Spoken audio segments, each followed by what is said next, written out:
So although not everybody becomes a six-figure earner or a millionaire in this business, a lot of people are actually making money doing this full-time because they make enough money, more money than they made in their 9 to 5s. And I'm not telling you to get rid of your 9 to 5, guys. If you've got a 9 to 5 job, stick with it as long as you possibly can, unless you start this part-time with your 9 to 5. And that would be the suggestion.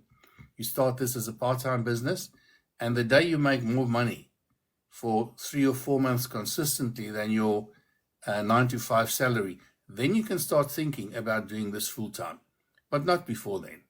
And